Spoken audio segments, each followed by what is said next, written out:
Baik, assalamualaikum warahmatullahi wabarakatuh. Apa kabar teman-teman? Apakah masih semangat ini? Ya, di video kedua ini kita akan belajar tentang stereokimia. Di sini saya menggunakan PowerPoint dari Ibu Anita Fibonacci, di mana Ibu Anita Fibonacci menggunakan buku McMurray sebagai rujukannya. Teman-teman mungkin ada yang menggunakan kimia organik Solomon mungkin ya, dosen pengampunya, tidak masalah. Karena saya rasa semakin banyak referensi semakin baik. Apa sih sebenarnya stereokimia itu? Ya, jadi sederhananya stereokimia itu membahas tentang molekul tiga dimensi, teman-teman. Ya.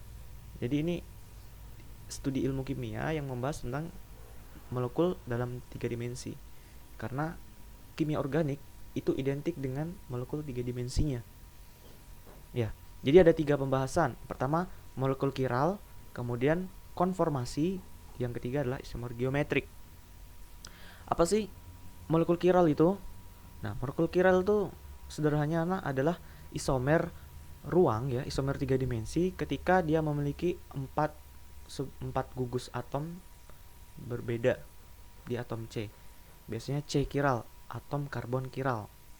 Kalau konformasi molekul, konformasi itu simpelnya kayak penataan ruang gitu. Kayak penataan ruang dilihat dari depan tiga dimensinya, dilihat dari samping, dilihat dari depan tiga dimensinya begitu. Nah, dan akibat rotasi. Ya, jadi konsepnya molekul itu ternyata bisa berputar, teman-teman. Ketika dia memiliki ikatan sigma. Ya, ketika dia memiliki ikatan sigma, molekul itu memiliki ikatan sigma, dia bisa berputar. Jadi molekul itu dia tidak diam aja, teman-teman. Ya. Jadi molekul itu tidak diam, ternyata molekul itu bisa berputar, berotasi 180 derajat, kemudian berputar 60 derajat dan sebagainya. Nah, itu kita bisa melihat dari depan, dari samping dengan konformasi ya. Kemudian ada isomer geometrik, ketegangan. Oke, kita masuk pembahasan pertama dengan molekul kiral atau atom karbon kiral. Apa sih kiral itu? Nah, ini ya teman-teman ya, molekul bukanlah suatu partikel yang diam, melainkan selalu bergerak, bergasing, berputar atau membelokkan diri. Nah, atom yang terikat pada ikatan sigma dapat berputar. Ikatan pi dia tidak bisa berputar karena dia nggak punya porosnya. Seperti yang di pembahasan sebelumnya, ikatan pi kan cuma kayak PDKT aja, dia cuma berdekatan. Kalau ikatan sigma kan dia berpegangan tangan, dia bisa berputar tuh. Ikatan sigma itu bisa berputar. Nah, di porosnya. Sedangkan ikatan sigma, dia bagaimana mau memutarnya? Cuman ya berhadap-hadapan saja. Jadi ikatan pi tidak bisa berputar. Nah, jadi ikatan rangkap, ya, ikatan rangkap 2, rangkap 3 itu tidak bisa berotasi. Hanya bisa tegang saja. Ya ini ya, ketegangan atau rigidity. Kalau ikatan tunggal bisa berotasi, kalau ikatan yang rangkap itu nggak bisa berotasi. Oke teman-teman, lanjut. Apa sih atom karbon kiral? Nah, ini pembahasan kita yang pertama. Apa sih atom karbon kiral? Oke, ini dicatat ya teman-teman. Nih, karbon tetrahedral dengan berikatan 4 gugus yang berbeda. Nih, karbon tetrahedral dengan berikatan 4 gugus yang berbeda. Syaratnya adalah ada dua. Dia mengikat 4 gugus dan berbeda. Kalau dia mengikat 3 gugus gimana? Cuman 3 gitu. Satu, dua, tiga misalnya. Bukan disebut kiral. Bagaimana kalau dia ada satu atom yang sama, misalnya di sini hidrogen, di sini hidrogen? Bukan kiral. Jadi kiral itu dia memiliki 4 gugus yang berbeda, teman-teman. Di sini FClBr, ya kan? FClBr di sini hidrogen gitu. Kan beda itu. FClBr hidrogen.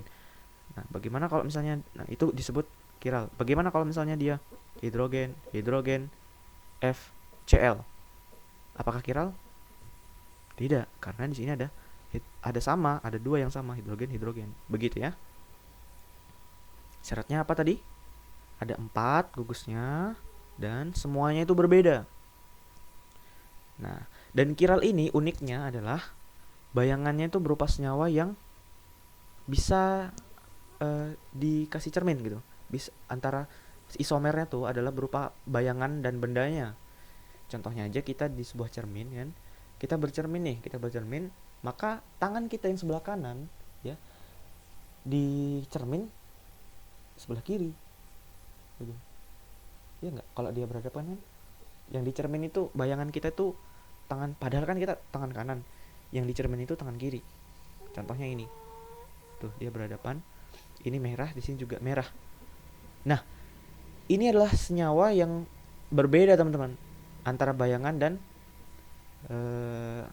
bendanya. Antara senyawa satu dan senyawa satu itu berbeda teman-teman. Bahkan di dunia farmasi ya, ini nih dua senyawa yang sifatnya berbeda. Ada yang sifatnya obat dan satunya ini bersifat racun. Bayangkan itu. Bayangkan di dunia kesehatan ada satu senyawa, padahal kan ini sama nih, sama-sama mengikat atom yang sama. Ini juga bayangannya juga sama kan, di sini biru, di sini biru, di sini hijau, di sini hijau, di sini kuning, di sini kuning, di sini merah, di sini merah. Tapi gara-gara letak posisinya saja yang berbeda, ya kan, letak posisinya berbeda. Ini berbeda loh teman-teman, ya. Bedanya gimana? Coba, ini kan merah di sebelah sini. Ini kalau dihimpitkan, ini nggak ketemu. Malah di sini kuning, di sini merah. Coba nih kalau diputar, ini hijaunya jadi di sana. Ini diputar ya. Nah, otomatis kan yang kuningnya di sini nih, yang merahnya di sana. Nah, beda posisi saja itu sudah beda senyawa teman-teman, dan beda sifat. Ada yang sifatnya racun, ada yang sifatnya obat. Nah, inilah uniknya, ya, uniknya itu. Contoh lagi yang sederhana adalah teman-teman punya tangan nih, telapak tangan, teman-teman hadapkan dua-duanya, hadapkan. Ternyata kan seperti cermin, tangan kiri benda, tangan kanan sebagai bayangannya, itu kan jempol dengan jempol, kelingking dengan kelingking, telunjuk dengan telunjuk. Tetapi sebenarnya itu berbeda. Kalau kita himpitkan, wah ternyata berbeda. Jari jempol ternyata sama jari kelingking. Harusnya kalau kita himpitkan. Nah, kan? Jari kelingking sama jempol, jari manis sama jari telunjuk. Ya, tidak bisa dihimpitkan. Nah, ya, jadi ciri-cirinya gitu. Dia mengikat 4 gugus atom yang berbeda. Ya, dengan bisa ada bayangannya, dan kalau dihimpitkan itu senyawanya beda. Biasanya teman-teman muncul di soal kayak gini. Tuliskan apa ya? Senyawa cerminnya. Istilahnya itu adalah enantiomer, pasangan senyawanya tuh. Ini enantiomer, pasangan senyawanya. Nah, bagaimana cara membedakan antara keduanya? Nanti ada konfigurasi R sama S, ya. Nanti kita belajar itu. Teman-teman nanti di UAS biasanya disuruh gambarkan enantiomer atau pasangan bayangannya gitu. Ya, tinggal dikasih aja di sini cermin, ya kan? Kemudian nanti tinggal dibuat aja di sini kan CO2H. Berarti kan di depannya bayangannya juga CO2H. Nah, ini di belakang, ini di depan. Nah, kalau dari 3 dimensi ya, balik lagi tadi konsepnya. Yang tebal ini dia menghadap ke pembaca. Yang putus-putus ini menghadap ke belakang. Ini ke atas, ini ke sampingnya. Ini bentuknya tetrahedral, teman-teman. Sekali lagi, untuk membedakan keduanya, kita menggunakan konfigurasi RS. Apa itu konfigurasi RS? Ya, nanti sebentar.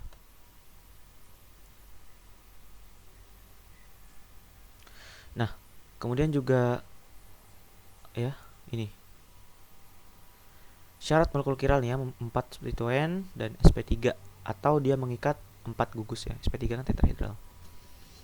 Biasanya nanti soalnya seperti ini, tentukan kiralnya yang mana? Kiralnya. Nah, ini apakah kiral C yang ini? Tidak, karena kan ini ada CH3 kan, H-nya ada 3. Kemudian ini mengikat C. Harusnya kan berbeda semuanya. Gitu. Sekarang yang ini C, yang satu mengikat CH3. Berarti kan bukan kan? Di sini sama, di sini sama. Di sini aja yang beda. Ya kan? Berarti ini bukan kiral. Kalau yang ini,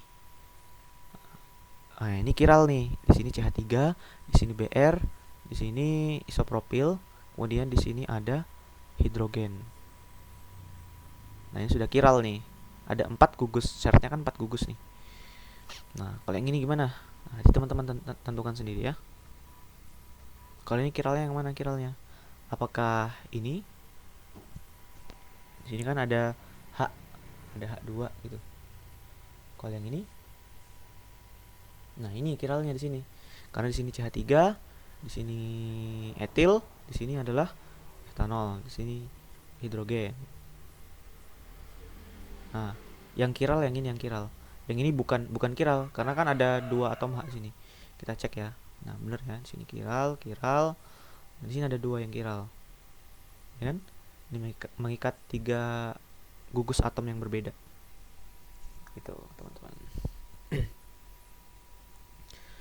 Nah, ini enantiomer itu adalah pasangan atau bayangannya atau pasangannya. Di sini cermin. Nah, ini kan seperti bayangan saja ini, teman-teman. Gitu. Nanti teman-teman ada muncul soal nanti disuruh menggambarkan. Nah, ini konfigurasi RS, teman-teman, yang saya singgung tadi. Jadi konfigurasi RS itu untuk membedakan enantiomernya, pasangan benda sama bayangannya, ya. Jadi kalau searah jarum jamnya, jadi ada gugus yang prioritas, dikasih nomor gugus yang prioritas, ya. Dikasih nomor 1, 2, 3, 4. Kalau dia searah jarum jam, itu konfigurasinya R. R itu bahasa Latin, seingat saya, rectum, kanan ya, kanan. Ini kan ke arah kanan ini, searah jarum jam. Kalau S itu sinister kalau nggak salah, ya. Nanti boleh dicek di Google, saya juga lupa. Nah, S itu dia ke arah kiri atau berlawanan arah jarum jam. Pertanyaannya adalah bagaimana sih cara menentukan gugus prioritasnya itu? Ini kan ada 4 gugus nih, dikasih nomor. Yang mana sih prioritas nomor 1, mana sih prioritas nomor 2 gitu. Dalam kehidupan kita juga kan kalau kita berteman juga ada prioritasnya, sahabatan, hanya terus mantan, ya kan ada prioritasnya yang mana gitu. Ada pacar, sahabat, mantan, yang mana prioritas orang tua gitu kan. Oke, gugusnya, cara penentuan RS ini teman-teman ya, dimulai nama aturannya adalah Chan, Yinglock, Prelok. Pilih gugus dengan prioritas tertinggi, ya. Memberi nomornya adalah dengan nomor atom, teman-teman. Diurutkan dari nomor atomnya, bukan nomor massa ya, nomor atom. Misalnya tadi ada gugus FClBrI. Nah, prioritasnya adalah nomor atom yang paling gede. Yang mana nomor atom paling gede?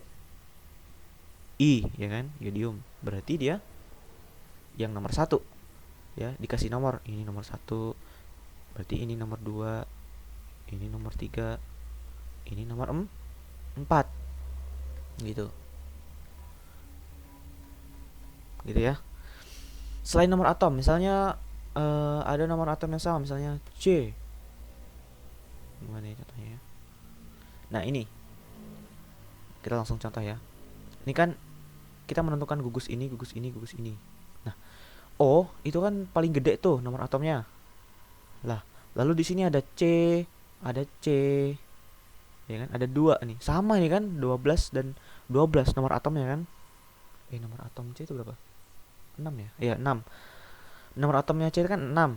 Di sini 6, sini 6. Wah, bagaimana nih cara mengurutkannya? Nah, prioritasnya adalah, nah, ini ada aturan lagi.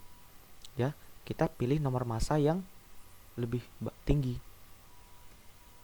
Yang mana nomor massanya lebih tinggi? Nah, di sini kan lebih berat nih. Dia mengikat C lagi di sini.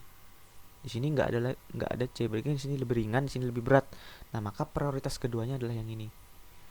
Maka ini nomor 1, nomor 2, nomor 3, dan ini kan dia menghadap ke belakang nih, teman-teman. Ya, nomor 4 lah, karena dia juga paling ringan kan, nomor atomnya 1, nomor massanya juga 1. Nah, baru kita bikin panah ya. Ternyata ini berlawanan arah jarum jam, berarti konfigurasinya S gitu ya. Nah, ini nomor 1, ini nomor 2, dia searah jarum jam, berarti konfigurasinya R gitu ya. Ya, teman-teman bikin dulu senyawanya membentuk tetrahedral ya. 2 butanol. 2 butanol itu gimana sih cara membentuk tetrahedralnya? Ingat, syaratnya adalah 4 gugus yang berbeda. Senyawa chiral adalah 4 gugus yang berbeda. Nah, teman-teman nanti bisa latihan soal ya. Buatkanlah rumus dimensional 3 dimensi dari 3 bromoheptana ya. Tentukan dulu karbon chiralnya, Heptana kan ada 7 ya. Ada 7. Nah, ada salah satu yang karbon kiral di situ, ya. Nggak semuanya karbon kiral. Jadi ada salah satu yang karbon kiral yang memiliki 4 gugus yang berbeda, ya. Digambar dulu lurus, gambar dulu apa namanya, struktur lurusnya, kemudian ditentukan yang mana karbon kiral, nanti bikin kayak gini, bikin 3 dimensi.